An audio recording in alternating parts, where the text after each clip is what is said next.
سلام دوستان، امیدوارم حالتون خوب باشه. امروز میخواستم ترشی بادمجون درست کنم. گفتم دستورش رو برای شما هم بذارم. کسایی که بادمجون دوست دارن قطعا خیلی از این مزه خوششون میاد. خب من بادمجونا رو اومدم به صورت نگینی درشت با پوست خورد کردم. نیازی هم به اینکه بخواین توی نمک بذارین نداریم. اولین کاری که میکنیم این هستش که بادمجونا رو میریزیم توی قابلمه‌مون.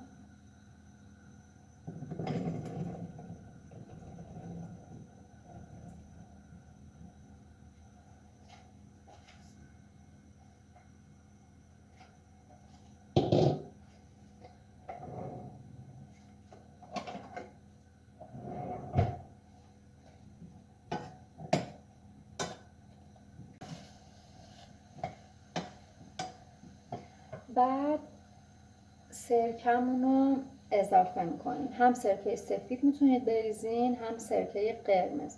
حالا من سرکه قرمز داشتم، سرکه قرمز رو بهش اضافه میکنم.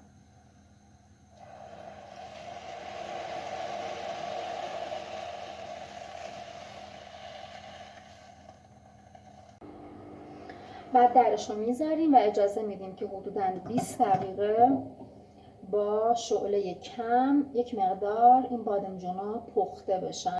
تا بادمجونمون داره پخته میشه من بقیه موادش رو بهتون بگم. سیر میخوایم، حدوداً یه دونه سیر.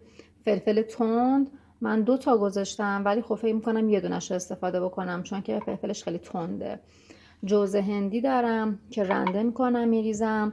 توی هاونم تخم گیشنیز گذاشتم با نمک. اینا رو الان یکم میکوبمشون، نیم کوبشون میکنم. که سرکه بود که من اضافه کردم به بادمجون و رب انار. رب انارتون اگه ملس باشه خیلی خوشمزه تر میشه. تخم گیشنیزا و نمک رو نیم کوب کنیم که عطرشون در بیاد.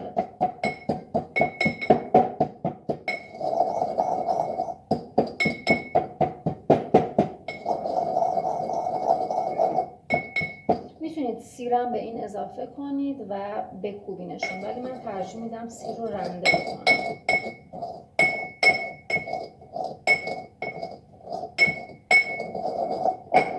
خب بعد یه دونه از این فلفلای تند رو هم من خوردش میکنم، ریز ریز خوردش میکنم.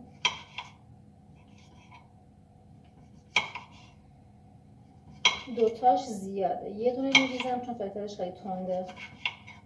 برای فلفلمونم فلفل رو بهش اضافه میکنم.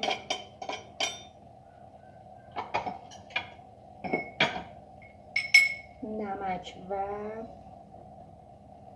تخم گیشنیز رو هم اضافه میکنیم.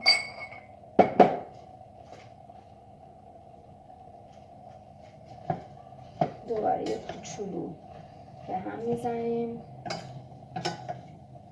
جوز هندی رو رنده میکنیم.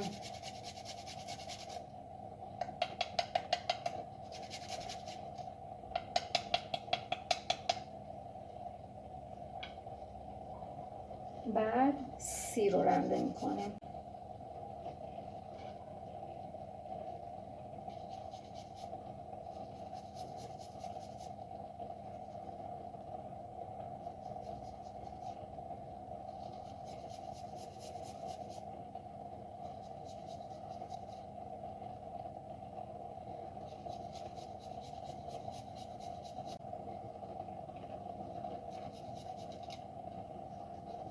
ادویه های دیگه میتونید بزنید.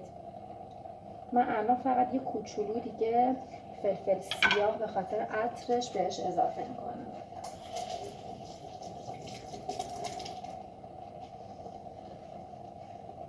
هم میتونید دونه فلفل سیاه رو بزنید، بکوبید بزنید توش، یا مثلا من الان پودرش رو دارم اضافه میکنم.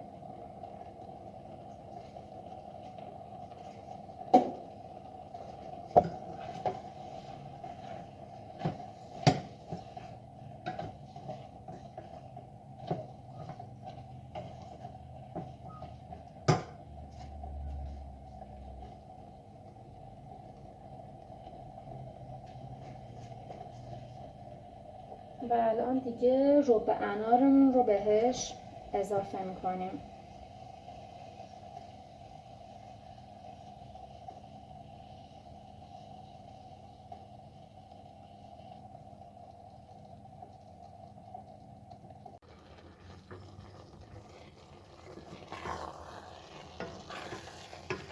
ترشیمون آماده شده. هر وقت که سرد شد، یعنی یک کوچولو از دما افتاد و داغ نبود، میذاریمش توی شیشه تمیز و توی یخچال نگهداری میکنیم. چون که این ترشی فوریه و آماده است، بلافاصله قابل استفاده است و شما میتونید استفاده بکنید، ولی حتما بذارین توی یخچال سرد بشه بعد استفاده کنید و کلا بیرون نگهداری نمیشه این ترشی. تا هر زمانی هم که بخواین توی یخچال ماندگاری داره. امیدوارم که درست کنید و دوست داشته باشین.